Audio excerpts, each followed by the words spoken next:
Hello friend, welcome back to my YouTube channel. आज हम पढ़ेंगे चैप्टर 14 ऊर्जा के स्रोत। तो चलो स्टार्ट करते हैं।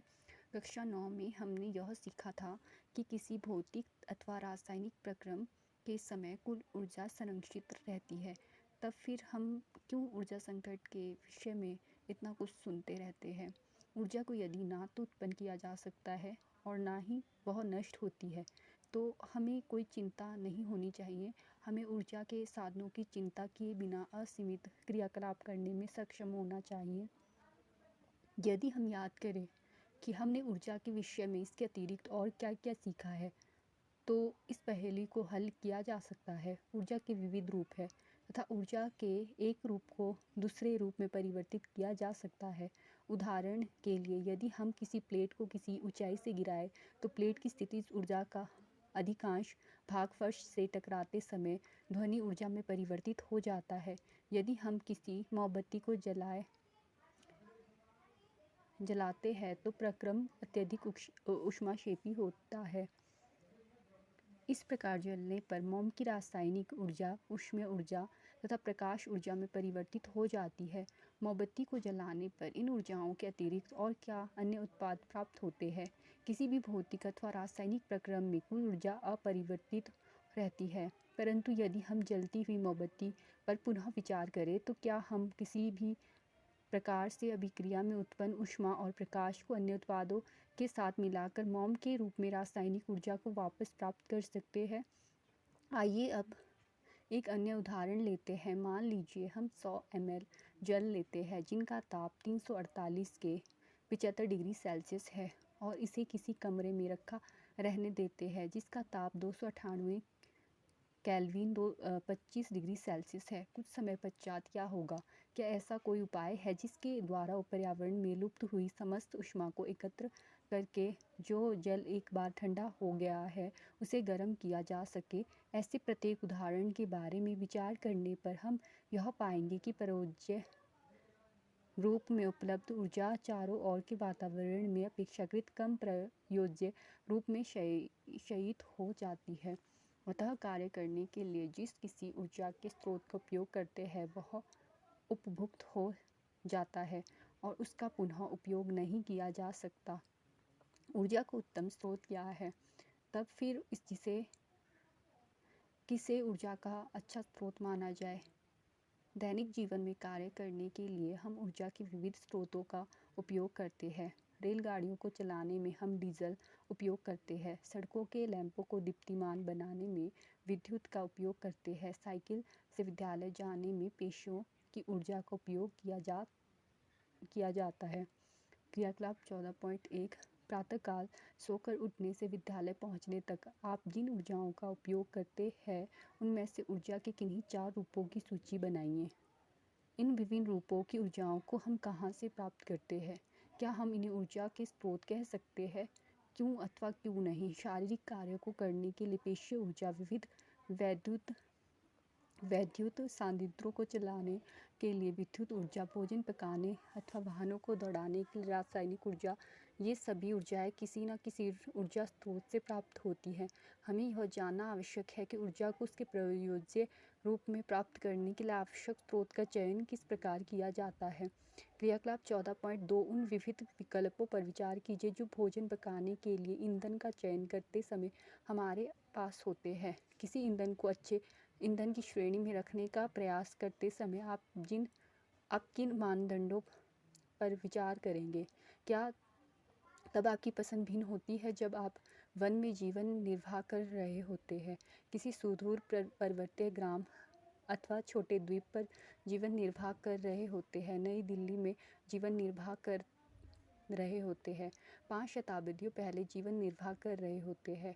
उपरोक्त प्रत्येक परिस्थिति ईंधन की उपलब्धता की दृष्टि से किस प्रकार भिन्न थी? उपरोक्त दोनों क्रियाकलापों को करने के पश्चात हमें यह ज्ञात होता है कि कुछ कार्यों को करने के लिए किसी विशेष ऊर्जा स्रोत अथवा ईंधन का चयन अनेक कारकों पर निर्भर करता है। उदाहरण के लिए किसी ईंधन का चयन करते समय हमें स्वयं से इन प्रश्नों को पूछना चाहिए। 1. यह दहन में कितनी ऊष्मा मुक्त करता है? 2. क्या यह अत्यधिक धुआं उत्पन्न करता है? 3. क्या यह आसानी से उपलब्ध है? क्या आप ईंधन के विषय में 3 और प्रासंगिक प्रश्न सोच सकते हैं? जितने भी वर्गों के ईंधन आज उपलब्ध है, यदि हमें उनका चयन करना हो तो वे कौन से कारक हैं जो किसी विशेष कार्य जैसे भोजन पकाने के लिए ईंधन का चयन करते समय हमारे चयन के विकल्पों को सीमित कर देते हैं? क्या जिस ईंधन का चयन किया गया है वह किए जाने वाले कार्य पर भी निर्भर करता है? उदाहरण के लिए, क्या हम सर्दियों में भोजन पकाने के लिए एक ईंधन तथा कमरे को गर्म करने के लिए कोई दूसरा ईंधन चुनेंगे? इस प्रकार अब हम यह कह सकते हैं कि एक उत्तम ऊर्जा का स्रोत वह है जो प्रति एकांक आयतन अथवा प्रति एकांक द्रव्यमान अधिक कार्य करे, सरलता से सुलभ हो सके, भंडारण तथा परिवहन में आसान हो। कदाचित सबसे अधिक महत्वपूर्ण यह है कि वह सस्ता भी हो। ऊर्जा के पारंपरिक स्रोत 14.2.1 जीवाश्म ईंधन। प्राचीन काल में ऊष्मीय ऊर्जा का सबसे अधिक सामान्य स्रोत लकड़ी का था। कुछ सीमित क्रियाकलापों के लिए पवन तथा बहते जल की ऊर्जा का भी उपयोग किया जाता था। क्या आप इनमें से कुछ उपयोग बता सकते हैं? ऊर्जा स्रोत के रूप में कोयले का उपयोग ने औद्योगिक क्रांति को संभव बनाया। बढ़ते हुए उद्योगों ने समस्त विश्व में जीवन की गुणवत्ता में वृद्धि कर दी है। इसके कारण समस्त विश्व में ऊर्जा की मांग में भी आश्चर्यजनक दर से वृद्धि हो रही है। ऊर्जा की बढ़ती मांग की अधिकांश पूर्ति जीवाश्मी ईंधन कोयला पेट्रोलियम से की जाती थी। मांग में वृद्धि के साथ साथ इन ऊर्जा स्रोत का उपयोग करने के लिए प्रौद्योगिकी में भी विकास किए गए, परंतु यह ईंधन करोड़ों वर्षों में बने हैं तथा अब केवल इनके सीमित भंडार ही शेष है। जीवाश्म ईंधन ऊर्जा के अनवीकरण स्रोत है, अतः इन्हें संरक्षित करने की आवश्यकता है। यदि हम इन ऊर्जा स्रोतों का उपयोग इसी चिंताजनक दर से करते रहेंगे तो हमारे ये भंडार शीघ्र ही रिक्त हो जाएंगे। ऐसी स्थिति को टालने के उद्देश्य से ऊर्जा के वैकल्पिक स्रोतों की खोज की गई है, परंतु आज भी हम अपनी ऊर्जा की अधिकांश आवश्यकताओं की पूर्ति के लिए जीवाश्म ईंधनों पर बहुत कुछ निर्भरता बनाए हुए है। जीवाश्म ईंधन को जलाने की अन्य हानियाँ भी हैं। हमने कक्षा 9 में कोयले तथा पेट्रोलियम उत्पादों को जलाने से होने वाले वायु प्रदूषण के बारे में सीखा था। जीवाश्म ईंधन के जलने पर मुक्त होने वाले कार्बन, नाइट्रोजन तथा सल्फर के ऑक्साइड अम्लीय ऑक्साइड होते हैं। इनसे अम्लीय वर्षा होती है जो हमारे जल तथा मृदा के संसाधनों को प्रभावित करती है। वायु प्रदूषण की समस्या के अतिरिक्त कार्बन डाइऑक्साइड जैसी गैसों के ग्रीन हाउस पौधघर प्रभाव को याद कीजिए। इस पर विचार कीजिए, यदि हमें विद्युत आपूर्ति ना मिले तो हमारे जीवन में क्या परिवर्तन आ जाएगा। किसी भी देश में प्रत्येक व्यक्ति की विद्युत ऊर्जा की उपलब्धता उस देश के विकास के माप का एक प्राचल है। जीवाश्म ईंधन के जलाने के कारण उत्पन्न होने वाले प्रदूषण को कुछ सीमाओं तक दहन प्रक्रम की दक्षता में वृद्धि करके कम किया जा सकता है। इसी के साथ दहन के फलस्वरूप निकलने वाली हानिकारक गैसों तथा राखों के वातावरण में पलायन को कम करने वाली विविध तकनीकों द्वारा घटाया जा सकता है। क्या आप यह जानते हैं कि जीवाश्म ईंधन का गैस स्टोव, चूल्हों तथा वाहनों में प्रत्यक्ष रूप से उपयोग होने के अतिरिक्त विद्युत उत्पन्न करने के लिए भी प्रमुख ईंधन के रूप में उपयोग होता है? आइए अब हम एक छोटा सा संयंत्र बनाकर इससे कुछ विद्युत उत्पन्न करें और यह देखें कि ऊर्जा के इस सरल एवं उपयोगी रूप को उत्पन्न करने के लिए क्या क्या करना होता है। क्रियाकलाप 14.3 एक टेबल टेनिस की बॉल लीजिए, उनमें 3 झिर्रियाँ बनाइए, धातु की चादर से अर्धा वृत्ताकार पंखुड़ियाँ काटिए और इन्हें बॉल की झिर्रियों में लगाइए। धातु का एक सीधा तार लेकर इसे बॉल के केंद्र से होकर गुजारिए तथा तार को धुरी की भांति प्रयोग करके बॉल को केंद्रित कीजिए। यह सुनिश्चित कीजिए कि बॉल धुरी पर मुक्त रूप से घूर्णन करे।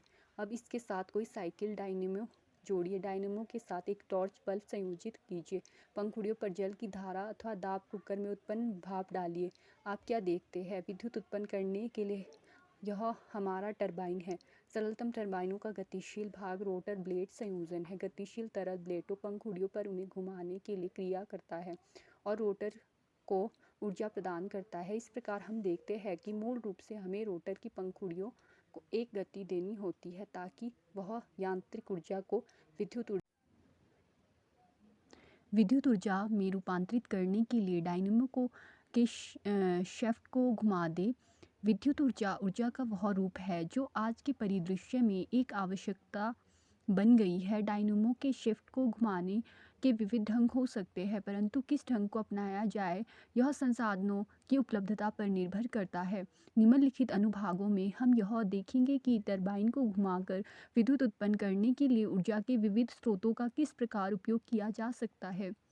तापीय विद्युत संयंत्रों में प्रतिदिन विशाल मात्रा में जीवाश्म ईंधन का दहन करके जल उबाल कर भाप बनाई जाती है, जो टरबाइनों को घुमाकर विद्युत उत्पन्न करती है। समान दूरियों तक कोयले तथा पेट्रोलियम के परिवहन की तुलना में विद्युत संचरण अधिक दक्ष होता है। यही कारण है कि बहुत से तापीय विद्युत संयंत्र कोयले तथा तेल के क्षेत्रों के निकट स्थापित किए गए हैं। इन संयंत्रों को तापीय विद्युत संयंत्र कहने का कारण यह है कि इन संयंत्रों में ईंधन के दहन द्वारा ऊष्मीय ऊर्जा उत्पन्न की जाती है, जिसे विद्युत ऊर्जा में रूपांतरित किया जाता है। 14.2.3 जल विद्युत संयंत्र।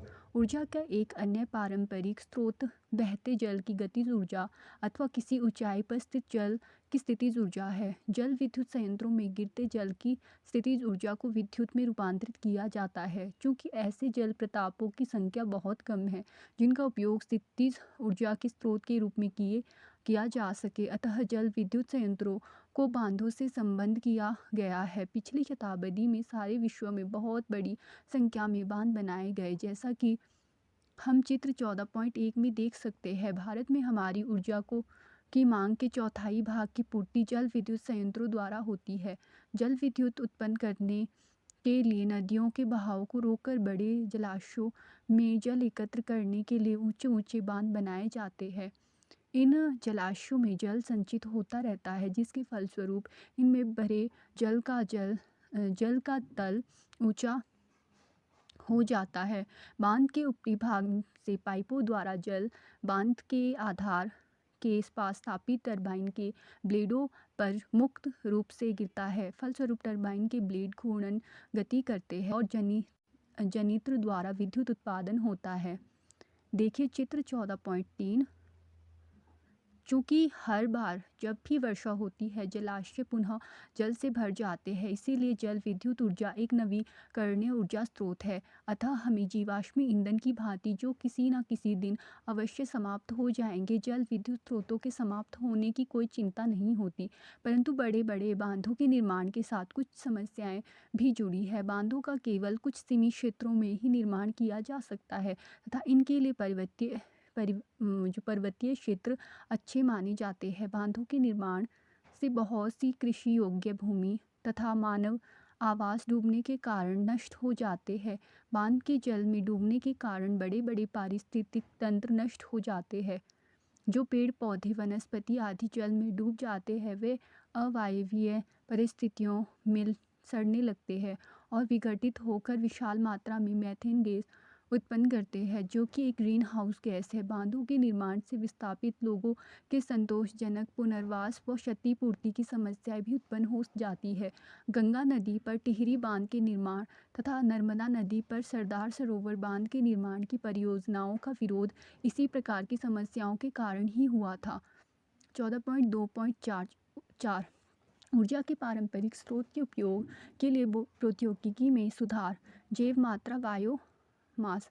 हम यह वर्णन कर ही चुके हैं कि प्राचीन काल से ही लकड़ी का ईंधन के रूप में उपयोग किया जाता रहा है। यदि हम यह सुनिश्चित कर ले कि पर्याप्त वृक्ष लगाए जाते रहेंगे तो जलाने की लकड़ी की निरंतर आपूर्ति संभव हो सकती है। ईंधन के रूप में उपलों के दहन से आप भली भांति परिचित हैं। भारत में पशुधन की विशाल संख्या भी हमें ईंधन के स्थायी स्रोत की उपलब्धता के बारे में आश्वस्त कर सकती है। चूँकि ये ईंधन पादप एवं जंतु उत्पाद है, अतः इन ईंधनों के स्रोत को हम जैव मात्रा कहते हैं, परंतु ये ईंधन अधिक ऊष्मा उत्पन्न नहीं करते तथा इन्हें जलाने पर अत्यधिक धुआं निकलता है। इसलिए इन ईंधनों की क्षमता में वृद्धि के लिए प्रौद्योगिकी का सहारा आवश्यक है।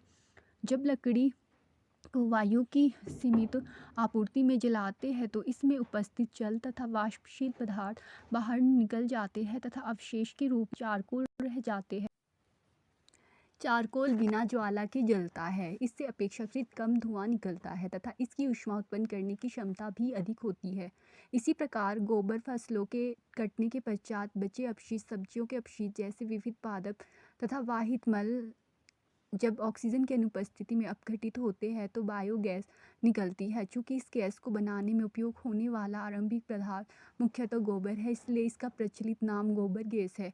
जैव गैस को एक संयंत्र में उत्पन्न किया जाता है जिसे चित्र 14.4 में दर्शाया गया है। इस संयंत्र में ईंटों से बनी गुंबद जैसी संरचना होती है। जैव गैस बनाने के लिए मिश्रण टंकी में गोबर तथा जल का एक गाढ़ा घोल, जिसे कर्दम स्लरी कहते हैं, बनाया जाता है, जहां से इसे संयंत्रित डाइजेस्टर में डाल देते हैं। संपाचित्र चारों ओर से बंद एक कक्ष होता है जिसमें ऑक्सीजन नहीं होती। अवायवीय सूक्ष्म जीव जिन्हें जीवित रहने के लिए ऑक्सीजन की आवश्यकता नहीं होती, गोबर की स्लरी के जटिल यौगिकों का अपघटन कर देते हैं। अपघटन प्रक्रम पूरा होने तथा इसके फलस्वरूप मीथेन, कार्बन डाइऑक्साइड, हाइड्रोजन तथा हाइड्रोजन सल्फाइड जैसे गैसें उत्पन्न होने से कुछ दिन लगते हैं। जैव गैस को संपाचित्र के ऊपर बनी गैस टैंकों में संचित किया जाता है। जैव गैस को गैस टंकी से उपयोग के लिए पाइपों द्वारा बाहर निकाल लिया जाता है। जैव गैस एक उत्तम ईंधन है क्योंकि इसमें 75% तक मीथेन गैस होते हैं। यह धुआं उत्पन्न किए बिना जलती है। लकड़ी, चारकोल तथा कोयले के विपरीत जैव गैस के जलने के पश्चात राख जैसा कोई अपशिष्ट शेष नहीं बचता। इसकी तापन क्षमता उच्च होती है।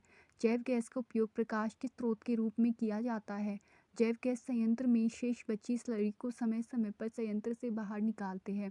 इन स्लरी में नाइट्रोजन तथा फॉस्फोरस प्रचुर मात्रा में होते हैं, अतः यह एक उत्तम खाद के रूप में काम आती है। इस प्रकार जैव अपशिष्टों व वाहित मल के उपयोग द्वारा जैव गैस निर्मित करने से हमारे कई उद्देश्यों की पूर्ति हो जाती है। इससे हमें ऊर्जा का सुविधाजनक दक्ष स्रोत मिलता है, उत्तम खाद मिलती है और साथ ही अपशिष्ट पदार्थों के निपटारे का सुरक्षित उपाय भी मिल जाता है। जैव मात्रा ऊर्जा का नवीकरणीय स्रोत है। क्या आप भी यही सोचते हैं?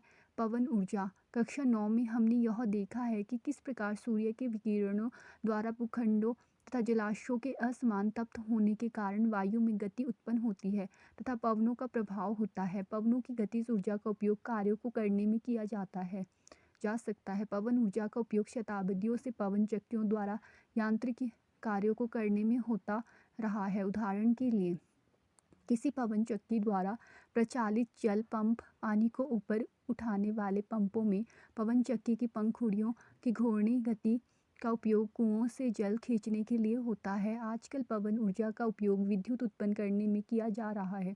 पवन चक्की की संरचना वस्तुतः किसी ऐसे विशाल विद्युत पंखे के समान होती है जिसे किसी दृढ़ आधार पर कुछ ऊंचाई पर खड़ा कर दिया जाता है। पवन चक्की की घूर्णी गति का उपयोग विद्युत उत्पन्न करने के लिए विद्युत जनित्र के टरबाइन को घुमाने के लिए किया जाता है। किसी एकल पवन चक्की का निर्गत अर्थात उत्पन्न विद्युत बहुत कम होता है, जिसका व्यावहारिक उपयोग संभव नहीं होता है, अतः किसी विशाल क्षेत्र में बहुत सी पवन चक्कियाँ लगाई जाती हैं तथा इस क्षेत्र को पवन ऊर्जा फॉर्म कहते हैं। व्यावहारिक स्तर पर विद्युत प्राप्त करने के लिए किसी ऊर्जा फॉर्म की सभी पवन चक्कियों को परस्पर युग्मित कर लिया जाता है, जिसके फलस्वरूप प्राप्त नेट ऊर्जा सभी पवन चक्कियों द्वारा उत्पन्न विद्युत ऊर्जाओं के योग के बराबर होती है। डेनमार्क को पवन का देश कहते हैं। देश की 25% से भी अधिक विद्युत की पूर्ति पवन चक्कियों के विशाल नेटवर्क द्वारा विद्युत उत्पन्न करने की जाती है। जर्मन भी इस क्षेत्र में अग्रणी है, जबकि भारत का पवन ऊर्जा द्वारा विद्युत उत्पादन करने वाले देशों में 5वां स्थान है। यदि हम पवनों द्वारा विद्युत उत्पादन की अपनी क्षमता का पूरा उपयोग करें तो अनुमानों के अनुसार लगभग 45,000 मेगावाट विद्युत शक्ति का उत्पादन कर सकते हैं। तमिलनाडु में कन्याकुमारी के समीप भारत का विशालतम पवन ऊर्जा फॉर्म स्थापित किया गया है। यह 380 मेगावाट विद्युत उत्पन्न करता है। पवन ऊर्जा नवीकरणीय ऊर्जा का एक पर्यावरणीय हितैषी एवं दक्ष स्रोत है। इसके द्वारा विद्युत उत्पादन के लिए बार बार धन खर्च करने की आवश्यकता नहीं होती है, परंतु पवन ऊर्जा के उपयोग करने की बहुत सी सीमाएं हैं। पहली सीमा यह है कि पवन ऊर्जा फॉर्म केवल उन्हीं क्षेत्रों में स्थापित किए जा सकते हैं जहां वर्ष के अधिकांश दिनों में तीव्र पवन चलती हो। टरबाइन की आवश्यकता चाल को बनाए रखने के लिए पवन की चाल भी 15 किलोमीटर प्रति आवर से अधिक होनी चाहिए। इसके साथ ही संचायक सेलों जैसे कोई पूर्ति कर सुविधा भी होनी चाहिए जिसका उपयोग ऊर्जा की आवश्यकताओं की पूर्ति के लिए उस समय किया जा सके जब पवन नहीं चलती हो। ऊर्जा फॉर्म स्थापित करने के लिए एक विशाल भूखंड की आवश्यकता होती है। 1 मेगावाट के जनित्र के लिए पवन फॉर्म को लगभग 2 हेक्टेयर भूमि चाहिए। पवन ऊर्जा फॉर्म स्थापित करने की आरंभिक लागत अत्यधिक है। इसके अतिरिक्त पवन चक्कियाँ के दृढ़ आधार तथा पंखुड़ियाँ वायुमंडल में खुले होने के कारण अंधड़, चक्रवात, धूप, वर्षा आदि प्राकृतिक थपेड़ों को सहन करते हैं, अतः उनके लिए उच्च स्तर के रखरखाव की आवश्यकता होती है। वैकल्पिक अथवा गैर परंपरागत ऊर्जा स्रोत प्रौद्योगिकी में उन्नति के साथ ही हमारी ऊर्जा की मांग में दिन प्रतिदिन वृद्धि हो रही है। हमारी जीवन शैली में भी निरंतर परिवर्तन हो रहा है। हम अपने कार्यों को करने के लिए अधिकाधिक मशीनों का उपयोग करते हैं। जैसे जैसे औद्योगिकरण से हमारा जीवन स्तर उन्नत हो रहा है, हमारी मूल आवश्यकताओं में भी निरंतर वृद्धि हो रही है। क्रियाकलाप 14.4 अपने दादा दादी अथवा अन्य वयोवृद्धों से यह पता लगाइए कि वह अपने विद्यालय कैसे जाते थे, अपने बचपन में दैनिक आवश्यकताओं के लिए जल कैसे प्राप्त करते थे, मनोरंजन कैसे करते थे। उपरोक्त उत्तरों की तुलना इस प्रश्न के उत्तरों से कीजिए कि अब आप इन कार्यों को कैसे करते हैं। क्या इन उत्तरों में कोई अंतर है? यदि हाँ, तो किस स्थिति में बाह्य स्रोतों से अधिक ऊर्जा उपभुक्त हुई है? जैसे जैसे हमारी ऊर्जा की मांग में वृद्धि होती जाती है, वैसे वैसे ही हमें अधिक ऊर्जा स्रोत की आवश्यकता होती है। हम उपलब्ध एवं ज्ञात ऊर्जा स्रोत के अधिक दक्ष उपयोग के लिए प्रौद्योगिकी विकसित करते हैं, ऊर्जा के नए स्रोतों की खोज करते हैं। जिस किसी भी ऊर्जा के नए स्रोत को हम खोजते हैं, उसी के उपयोग को मस्तिष्क में रखकर विशिष्ट युक्तियाँ विकसित की जाती है। अब हम ऊर्जा के उन नवीनतम स्रोतों पर जिनका हम उपयोग करना चाहते हैं तथा उस प्रौद्योगिकी की और जिसे इन स्रोतों से संचित ऊर्जा का दोहन करने के लिए डिज़ाइन किया गया है, अपनी दृष्टि डालेंगे। कुछ लोग यह कहते हैं कि यदि हम अपने पूर्वजों की भांति जीवन यापन करना आरंभ कर दे तो इससे हमारे ऊर्जा स्रोत तथा हमारा पारितंत्र संरक्षित रहेंगे। आपके विचार से क्या यह धारणा उचित है? सौर ऊर्जा। सूर्य लगभग 5 करोड़ वर्ष से निरंतर वर्तमान दर पर विशाल मात्रा में ऊर्जा विकिरित कर रहा है तथा इस दर से भविष्य में भी लगभग 5 करोड़ वर्ष तक ऊर्जा विकिरित करता रहेगा। सौर ऊर्जा का केवल एक लघु भाग ही पृथ्वी के वायुमंडल की बाह्य परतों पर पहुंच पाता है। इसका लगभग आधा भाग वायुमंडल से गुजरते समय अवशोषित हो जाता है तथा शेष भाग पृथ्वी के पृष्ठ पर पहुंचता है। भारत एक भाग्यशाली देश है क्योंकि वर्ष के अधिकांश दिनों में हमें सौर ऊर्जा प्राप्त होती है। लगाए गए अनुमानों के अनुसार हमारा देश प्रति वर्ष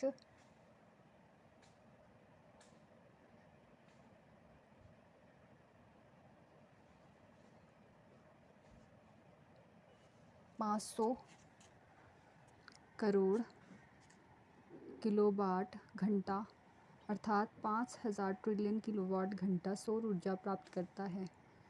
स्वच्छ आकाश, बादल रहित की स्थिति होने पर पृथ्वी के किसी क्षेत्र में प्रतिदिन प्राप्त होने वाली सौर ऊर्जा का औसत परिमाण 4 से 7 किलोवाट आवर प्रति मीटर स्क्वायर के बीच होता है। पृथ्वी के वायुमंडल की परिरेखा पर सूर्य की किरणों के लंबवत स्थित खुले क्षेत्र के प्रति एकांक क्षेत्रफल पर प्रति सेकंड पहुंचने वाली सौर ऊर्जा को सौर स्थिरांक कहते हैं, जबकि इस क्षेत्र को सूर्य से पृथ्वी के बीच की औसत दूरी पर माना जाता है।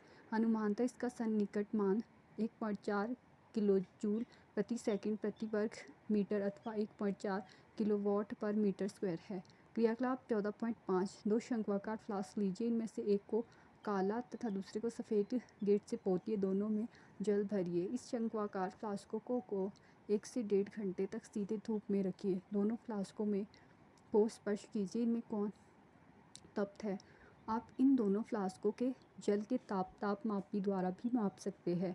क्या आप कोई ऐसा उपाय सोच सकते हैं जिसके द्वारा इस ज्ञान का उपयोग आप अपने दैनिक जीवन में कर सकें सर्वसम परिस्थितियों में परावर्तक पृष्ठ अथवा श्वेत सफ़ेद पृष्ठ की तुलना में कृष्ण काला पृष्ठ अधिक ऊष्मा अवशोषित करता है। सौर कुकरों तथा सौर जल तापकों की कार्यविधि में इसी गुण का उपयोग किया जाता है। कुछ सौर कुकरों में सूर्य की किरणों को फोकसित करने के लिए दर्पणों का उपयोग किया जाता है, जिससे इसका ताप और उच्च हो जाता है। सौर कुकरों में कांची शीट का ढक्कन होता है। याद कीजिए पौधाघर प्रभाव के विषय में हमने क्या सीखा था? क्या इससे कांच के ढक्कन को उपयोग करने का कारण स्पष्ट होता है? क्रियाकलाप 14.6 किसी सौर कुकर और अथवा सौर जल तापक की संरचना तथा कार्यप्रणाली का विशेषकर इस दृष्टि और अध्ययन कीजिए कि उसमें ऊष्मारोधन कैसे किया जाता है तथा अधिकतम ऊष्मा अवशोषण कैसे सुनिश्चित करते हैं। सस्ती सुलभ सामग्री का उपयोग करके किसी सौर कुकर अथवा सौर जल तापक का डिज़ाइन बनाकर इसकी संरचना कीजिए। यह जांच करिए कि आपके इस निकाय में अधिकतम ताप कितना प्राप्त किया जा सकता है। सौर कुकरों अथवा सौर जल तापकों के उपयोग की सीमाओं एवं विशेषताओं पर चर्चा कीजिए। यह सरलता से देखा जा सकता है कि ये युक्तियाँ दिन के कुछ निश्चित समय पर ही उपयोगी होती है। सौर ऊर्जा के उपयोगों की इस सीमा पर सौर सेलों का उपयोग करके पार पाया जाता है। सौर सेल सौर ऊर्जा को विद्युत ऊर्जा में रूपांतरित करते हैं। धूप में रखे जाने पर किसी प्रारूपी सौर सेल से 0.5 से 1.0 वोल्ट तक वोल्टता विकसित होती है तथा लगभग 0.7 वॉट विद्युत उत्पन्न कर सकते हैं। जब बहुत अधिक संख्या में सौर सेलों को संयोजित करते हैं तो यह व्यवस्था सौर पैनल कहलाती है, जिनमें व्यावहारिक उपयोग के लिए पर्याप्त विद्युत प्राप्त हो जाती है। सौर सेलों के साथ संबंध प्रमुख लाभ यह है कि इनमें कोई भी प्रतिमान ऊर्जा नहीं होता, इसका रखरखाव सस्ता है तथा ये बिना किसी फोकसन युक्ति के काफ़ी संतोषजनक कार्य करते हैं। सौर सेलों के उपयोग करने का एक अन्य लाभ यह है कि इन्हें सुदूर और अगम्य स्थानों में स्थापित किया जा सकता है। इन्हें ऐसे चित्रे बसे हुए क्षेत्रों में भी स्थापित किया जा सकता है जहाँ शक्ति संचरण के लिए केबल बिछाना अत्यंत खर्चीला तथा व्यावहारिक दृष्टि से व्यवहारिक नहीं होता। सौर सेल बनने के लिए सिलिकॉन का उपयोग किया जाता है, जो प्रकृति में प्रचुर मात्रा में उपलब्ध है, परंतु सौर सेलों को बनाने में उपयोग होने वाले विशिष्ट श्रेणी के सिलिकॉन की उपलब्धता सीमित है। सौर सेलों के उत्पादन की क्षमता की समस्त प्रक्रिया है अभी भी बहुत महंगी है। सौर सेलों को परस्पर संयोजित करके सौर पैनल बनाने में सिल्वर चांदी का उपयोग होता है, जिसके कारण लागत में और वृद्धि हो जाती है। उच्च लागत तथा कम दक्षता होने पर भी सौर सेलों का उपयोग बहुत से वैज्ञानिकों तथा प्रौद्योगिकी अनुप्रयोगों के लिए किया जाता है। मानव निर्मित उपग्रहों तथा अंतरिक्ष अन्वेषकों युक्तियों जैसे मार्स ऑर्बिटरों में सौर सेलों का प्रयोग बहुत प्रमुख ऊर्जा स्रोत के रूप में किया जाता है। रेडियो तथा बेतार संचार तंत्रों तथा सुदूर क्षेत्रों के टीवी रिले तंत्रों में भी सौर सेल पैनल उपयोग किए जाते हैं। ट्रैफिक सिग्नलों परिकल्पनों तथा बहुत से खिलौनों में भी सौर सेल लगे होते हैं। सौर सेल पैनल विशिष्ट रूप से डिज़ाइन की गई आनंद छतों पर स्थापित किए जाते हैं ताकि इन पर अधिक से अधिक सौर ऊर्जा आपतित हो। तथापि अत्यधिक महंगा होने के कारण सौर सेलों का घरेलू उपयोग अभी तक सीमित है। समुद्रों में ऊर्जा ज्वारीय ऊर्जा घूर्णन गति करती पृथ्वी पर मुख्य रूप से चंद्रमा के गुरुत्व खिंचाव के कारण सागरों में जल का स्तर जड़ता व गिरता रहता है। यदि आप समुद्र के निकट रहते हैं अथवा कभी समुद्र के निकट किसी स्थान पर जाते हैं तो प्रयास कीजिए कि आप यह परीक्षण कर सकें कि समुद्र में जल का स्तर दिन में किस प्रकार परिवर्तित होता है। इस परिघटना को ज्वार भाटा कहते हैं। ज्वार भाटे में जल के स्तर के चढ़ने और गिरने से हमें ज्वारीय ऊर्जा प्राप्त होती है। ज्वारीय ऊर्जा का दोहन सागर के किसी संकीर्ण क्षेत्र पर बांध का निर्माण करके किया जाता है। बांध के द्वार पर स्थापित टरबाइन ज्वारीय ऊर्जा को विद्युत ऊर्जा में रूपांतरित कर देती है। आप स्वयं यह अनुमान लगा सकते हैं कि इस प्रकार के बांध निर्मित किए जा सकने वाले स्थान सीमित है। तरंग ऊर्जा इसी प्रकार समुद्र तट के निकट विशाल तरंगों की गतिज ऊर्जा को भी विद्युत उत्पन्न करने के लिए इसी ढंग से ट्रैप किया जा सकता है। महासागरों के पृष्ठ पर आर पार बहने वाली प्रबल पवन तरंगें उत्पन्न करती है। तरंग ऊर्जा का वहीं पर व्यावहारिक उपयोग हो सकता है जहाँ तरंगें अत्यंत प्रबल हो। तरंग ऊर्जा को ट्रैप करने के लिए विविध युक्तियाँ विकसित की गई है ताकि टरबाइन को घुमाकर विद्युत उत्पन्न करने के लिए इनका उपयोग किया जा सके। महासागरीय तापीय ऊर्जा। समुद्रों तथा महासागरों के पृष्ठ का जल सूर्य द्वारा तप्त हो जाता है, जबकि इनकी गहराई वाले भाग का जल अपेक्षाकृत ठंडा होता है। ताप में इस अंतर का उपयोग सागरीय तापीय ऊर्जा रूपांतरण विद्युत संयंत्र, ocean thermal energy conversion plant या OTEC विद्युत संयंत्र में ऊर्जा प्राप्त करने के लिए किया जाता है। OTEC विद्युत संयंत्र केवल तभी प्रचालित होते हैं जब महासागर के पृष्ठ पर जल का ताप तथा 2 किलोमीटर तक की गहराई पर जल के ताप में 20 डिग्री का अंतर हो। पृष्ठ के तप्त जल का उपयोग अमोनिया जैसे वाष्पशील द्रवों को उबालने में किया जाता है। इस प्रकार बनी द्रवों की वाष्प फिर जनित्र के टरबाइन को घुमाती है। महासागर की गहराइयों से ठंडे जल को पंपों से खींचकर वाष्प को ठंडा करके फिर से द्रव से संघनित किया जाता है। महासागरों की ऊर्जा की क्षमता, ज्वारीय ऊर्जा, तरंग ऊर्जा, महासागरीय तापीय ऊर्जा अति विशाल है, परंतु इसके दक्षतापूर्ण व्यवहारिक दोहन में कठिनाई है। भूतापीय ऊर्जा। भौमिकीय परिवर्तनों के कारण भूपटपट्टी में गहराई पर तप्त क्षेत्रों में पिघली चट्टानें ऊपर धकेल दी जाती है, जो कुछ क्षेत्रों में एकत्र हो जाती है। इस क्षेत्रों को तप्त स्थल कहते हैं। जब भूमिगत जल इन तप्त स्थलों के संपर्क में आता है तो भाप उत्पन्न होती है। कभी कभी इस तप्त जल को पृथ्वी के पृष्ठ से बाहर निकालने के लिए निकास मार्ग मिल जाता है। इस निकास मार्गों को गर्म चश्मा अथवा उष्ण स्रोत कहते हैं। कभी कभी यह भाप चट्टानों के बीच में फंस जाती है, जहां इसका दाब अत्यधिक हो जाता है। तब स्थलों पर तक पाइप डालकर इस भाप को बाहर निकाल लिया जाता है। उच्च ताप पर निकली यह भाप विद्युत जनित्र की टरबाइन को घुमाती है, जिससे विद्युत उत्पादन करते हैं। इसके द्वारा विद्युत उत्पादन की लागत अधिक नहीं है, परंतु ऐसे बहुत क्षेत्र हैं जहाँ व्यावहारिक दृष्टिकोण से इस ऊर्जा का दोहन करना व्यावहारिक है। न्यूजीलैंड तथा संयुक्त राज्य अमेरिका में भूतापीय ऊर्जा पर आधारित कई विद्युत शक्ति संयंत्र कार्य कर रहे हैं। नाभिकीय ऊर्जा। नाभिकीय ऊर्जा कैसे उत्पन्न होती है? नाभिकीय विखंडन अभिक्रिया एक ऐसी प्रक्रिया है जिससे किसी भारी परमाणु जैसे यूरेनियम, प्लूटोनियम अथवा थोरियम के नाभिक को निम्न ऊर्जा न्यूट्रॉन से बमबारी कराकर हल्के नाभिकों में तोड़ा जा सकता है। जब ऐसा किया जाता है तो विशाल मात्रा में ऊर्जा मुक्त होती है। यह तब होता है जब मोल नाभिक का द्रव्यमान व्यष्टिगत उत्पादों के द्रव्यमानों के योग से कुछ ही अधिक होता है।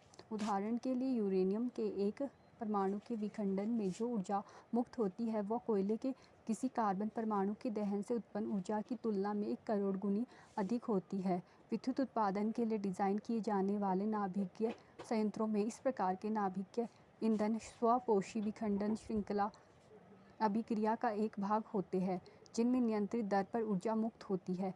इस मुक्त ऊर्जा का उपयोग भाप बनाकर विद्युत उत्पन्न करने में किया जा सकता है।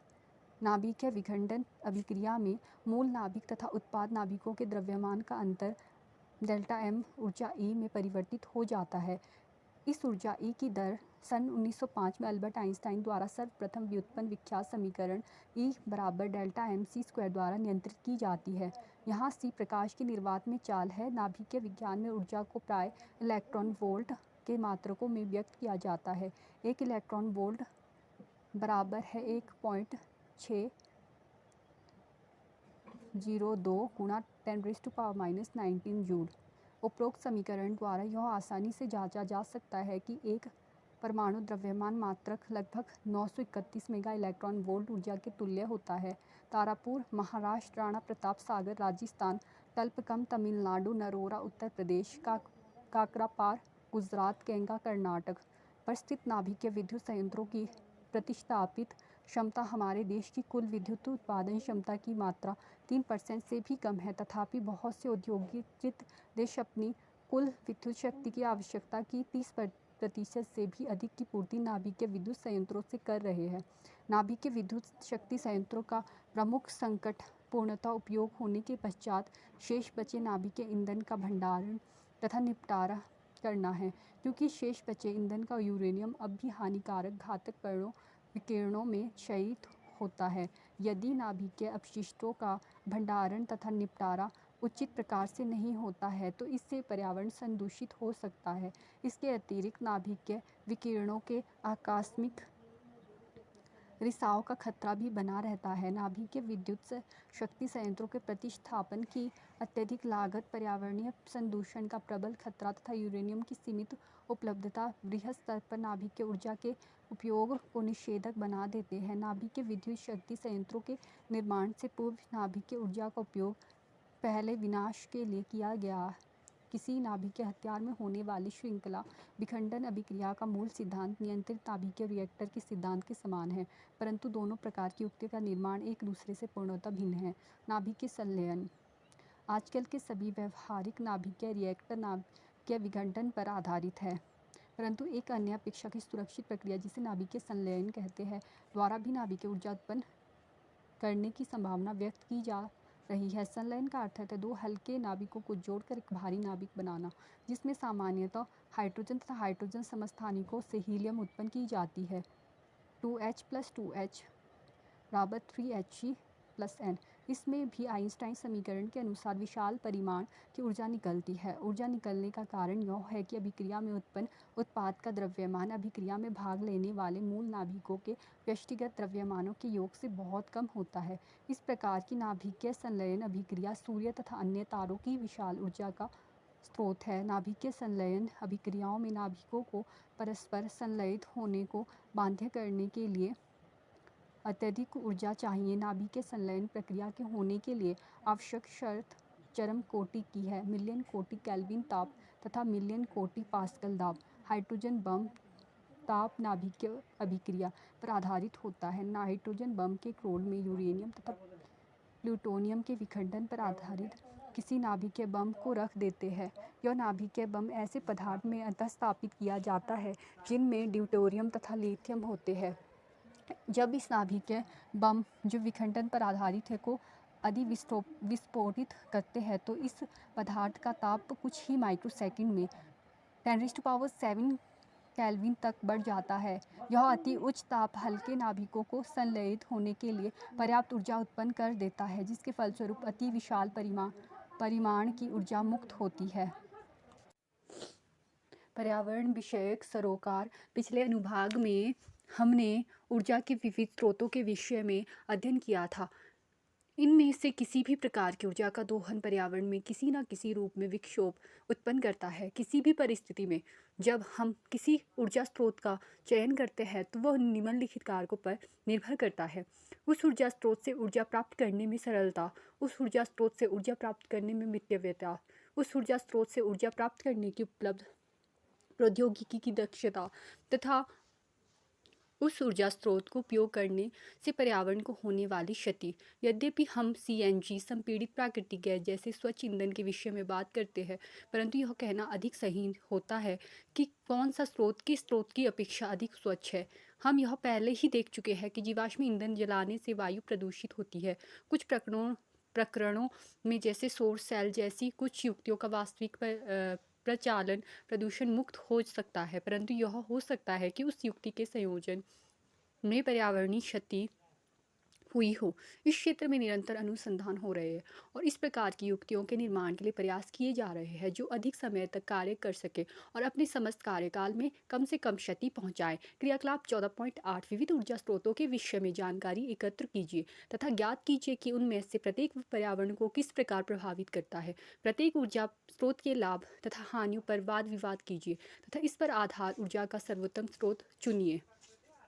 कोई ऊर्जा स्रोत हमारे लिए कब तक बना रह सकता है? हमने पहले यह देख लिया है कि हम अधिक समय तक जीवाश्म ईंधन पर निर्भर नहीं रह सकते। इस प्रकार के स्रोतों को जो किसी न किसी दिन समाप्त हो जाएंगे उन्हें ऊर्जा के समाप्य स्रोत तथा नवीकरणीय स्रोत कहते हैं।